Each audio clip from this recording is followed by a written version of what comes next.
Welcome friends, Ramdhani classes में आपका स्वागत है। और अभी हम लोग अनुपात समानुपात को देख रहे हैं। पिछले क्लास में भी इससे संबंधित प्रश्न को देखे थे। आज भी इस चैप्टर से ही संबंधित महत्वपूर्ण प्रश्न को देखने वाले हैं। तो इसमें हम लोग आज मध्यानुपात, तृतीयानुपात, चतुर्थानुपात, वर्गानुपात ये सब को देखने वाले हैं।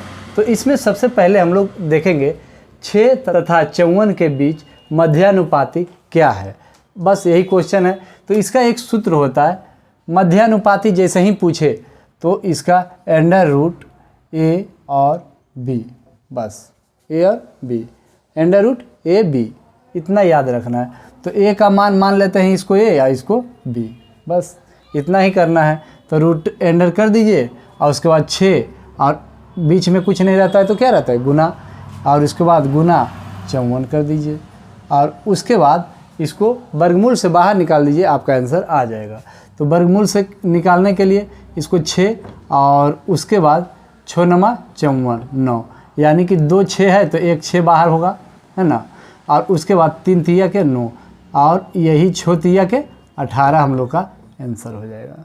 कोई दिक्कत नहीं, इसका आंसर 18। बस इसमें मध्यानुपाती जैसे ही आपको पूछे तो रूट अंडर ए बी आपको याद रखना है। उसके बाद अब हम लोग तृतीय अनुपाती में चलते हैं। इसका सूत्र होता है बी स्क्वायर बटा ए, इसका एकदम सूत्र होता है। और इसमें हम लोग क्या करेंगे, इसको ए मानेंगे और इसको बी मानेंगे। तो ए हमारा कितना हो गया 24, तो इसको 24 गुने 24 करेंगे और बटा के ए का मान कितना है 16, हम लोग 16 कर देंगे और इसको काट देंगे तो 8 दूनी के 16 और 8 तिया के 24 और उसके बाद 2 बच गया तो इसको काट देंगे, 12 दूना के 24, हम लोग का आंसर 12 तिया 36, इसका आंसर आ गया। तो बहुत ही आसान है, इसका सिर्फ सूत्र याद रखिए। और यह मध्यानुपात, तृतीयानुपात, चतुर्थानुपात, यह सब जो है वर्गानुपात, एकदम आज के क्लास के बाद आपका इससे झंझट दूर हो जाएगा। अब हम लोग अगले क्वेश्चन की ओर चलते हैं। अगला क्वेश्चन हमारा 0.2 तथा 0.12 तथा 0.3 का चतुर्थानुपाती क्या होगा। तो इसमें हम लोग क्या बोले कि सबसे पहले 0.2 है ना, तो इसको ऐसे ही चतुर्थ अनुपाती जैसे ही पूछे तो उसके बाद इसको अनुपात में कर देंगे 0.12, उसके बाद तीसरा इसको माने 0.3, इसको समानुपात कर दीजिए और अनुपात यहाँ पर यक्स, ऐसे भी आप कर सकते हैं, कोई इसमें दिक्कत नहीं है। या फिर इसको ए मानिए, इसको बी मानिए और इसको सी मानिए, है ना।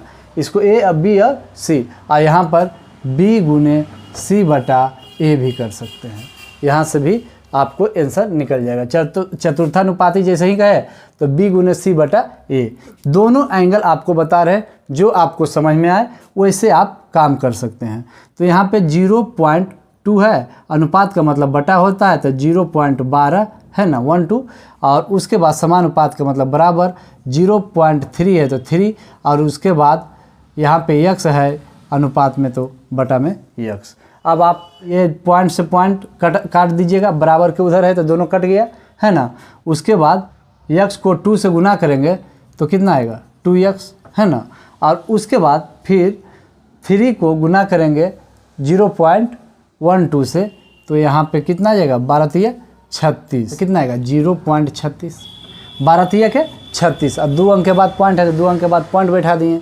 उसके बाद तो इससे काटेंगे तो कितना आएगा 0.18 दूनी के 36, यानी कि इसका आंसर हमारा कितना आ गया 0.18, यही हम लोग का आंसर हो गया। ये सूत्र पर भी बना देंगे, सूत्र पे कितना है b, तो b हमारा कौन है 0.12, हमारा यही है b का मान 0.12, और उसके बाद c का मान हमारा कितना है 0.3 और बटा के हमारा 0.2।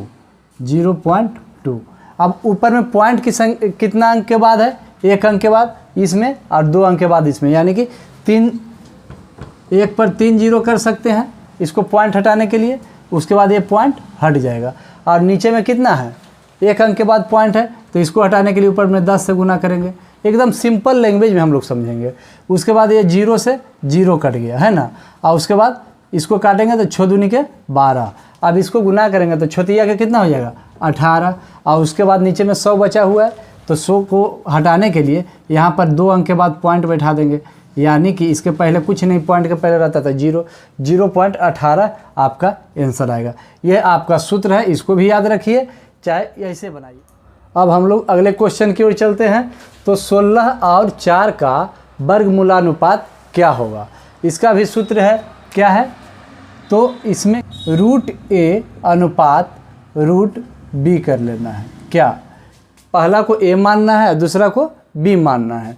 तो यहाँ पे √16 और अनुपात √4 करेंगे तो इसका 4 चौक 16 अनुपात 2 आ जाएगा। यही हमारा वर्गमूलानुपात हो गया। एक आता है वर्गानुपात। क्या? वर्गानुपात। वर्गानुपात में अगर 4 और 2 का वर्गानुपात कहे, 4 और 2 का वर्गानुपात, 4 और 2 का वर्गानुपात, तो 4 को वर्ग कर देंगे, अनुपात में 2 का वर्ग कर देंगे, यानी 4 चौक 16 अनुपात 2 दूनी के 4। ऐसे बनाइए या वैसे बनाइए, आपको जो क्वेश्चन पूछे उस तरीक़ा से आपको बना देना है। तो हम लोग को दोनों चीज़ सीखना है, वर्गमूलानुपात और वर्गानुपात। उसके बाद इस क्वेश्चन में 8 और 27 का घनमूलानुपात, यानी घनमूल। घनमूला मतलब घनमूल, इसका सूत्र होता है √a और उसके बाद इसका करनी में 3 रहता है। क्या कि घनमूलानुपात, घन जब निकालते हैं तो करनी में कितना होता है? 3, और उसके बाद अनुपात में √b और इसके करनी में भी 3 होता है। और इसको a मानेंगे और इसको b मानेंगे, बस हम लोग का बन जाएगा। अब इसके करनी में 3 है और √8 अनुपात √, ये 27 और करनी में कितना है? 3 है। तो हम लोग को 3 का मतलब क्या हुआ? 3 में 1 बाहर आएगा, तो 2 दूनी 4, 4 दूनी के 8, तो 2 है ना, तो 2। और उसके बाद बीच में अनुपात है, तो अनुपात 27 का घनमूल कितना होगा?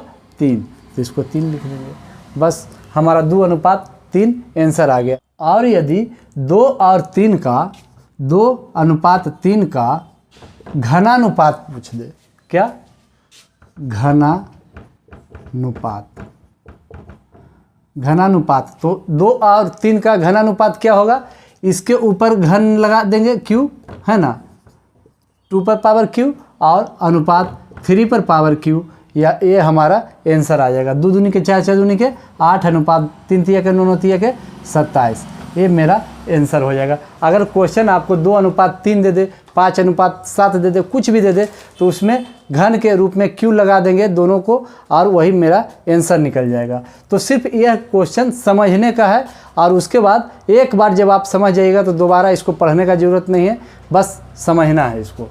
उसके बाद यहाँ पर 2 अनुपात 5 का विलोमानुपात पूछ रहा है। क्वेश्चन क्या कह रहा है?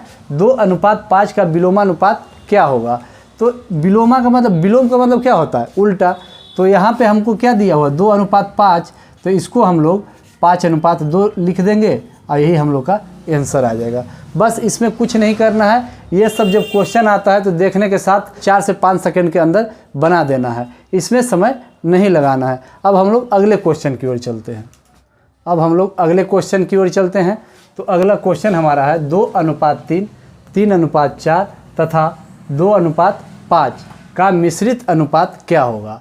तो इसमें कुछ नहीं करना है, विशेष अनुपात का मतलब क्या होता है? बटा। तो 2/3 है ना, और बीच में यहाँ पे गुना का सिंबल देना है। उसके बाद 3/4, और फिर यहाँ पे गुना का सिंबल देना है, तो गुना, और 2/5, और उसके बाद इसको काट दीजिए, आपका आंसर आ जाएगा। तो 2 से 2 दूनी के 4, अब फिर 2 से 2 कट गया, उसके बाद 3 से 3 कट गया, यानी कि 1/5, 1/5, और इसको आप 1/5 भी मिश्रित अनुपात आप कह सकते हैं, कि सभी के मिश्रण करके 1/5 के अनुपात में आया है। अब हम लोग अगले क्वेश्चन की ओर चलते हैं। तो अगला क्वेश्चन हमारा है 8/21 में से प्रत्येक में क्या घटाया जाए कि अनुपात 1/3 हो जाए। तो इसमें हम लोग सबसे पहले क्या करेंगे? यहाँ पे अनुपात का मतलब क्या होता है? बटा। तो 8/21 लिखेंगे। क्या?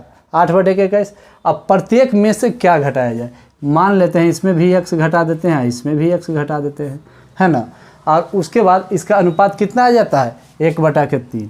अनुपात कितना आ जाता है? 1/3। अब हम लोग तिरछा तिरछी गुना कर देंगे और हम लोग का आंसर आ जाएगा। तो हम लोग पहले 1 से गुना करेंगे 21 में, 21 माइनस x में, तो 1 से गुना करने पर उतना ही आएगा 21 माइनस x, और उसके बाद 8 माइनस x को 3 से गुना करेंगे तो 24, और माइनस है तो माइनस, और 3x, उसके बाद x एक तरफ कर देंगे तो यहाँ पे माइनस x, इधर है माइनस में, तो जब बराबर के इधर लाएंगे तो ये प्लस में हो जाएगा 3x बराबर, यहाँ पे 24 दिया हुआ है तो 24, और 21 इधर प्लस में है, इधर जाएगा तो माइनस में, -21। तो यहाँ से हम लोग का आंसर निकल जाएगा। अब हम लोग का आंसर कितना निकल जाएगा, माइनस और प्लस माइनस, लेकिन चिन्ह किसका होता है, बड़ा का, तो घटेगा तो 2x होगा ना, 3 में से 1 x घटा तो 2x बराबर है तो बराबर, और उसके बाद 24 में से 21 को घटाइएगा तो आपको कितना बचेगा, 3 है ना, 3 बचेगा ना। उसके बाद इसलिए x के मान निकाल दीजिए, x बराबर 3/2, x का मान कितना आ गया, 3/2, यानी कि हमारा जो क्वेश्चन पूछ रहा है कि प्रत्येक में से कितना घटाया जाए, तो हमारा 2/3 को प्रत्येक में से घटा दीजिएगा तो आपका 1/3 आ जाएगा।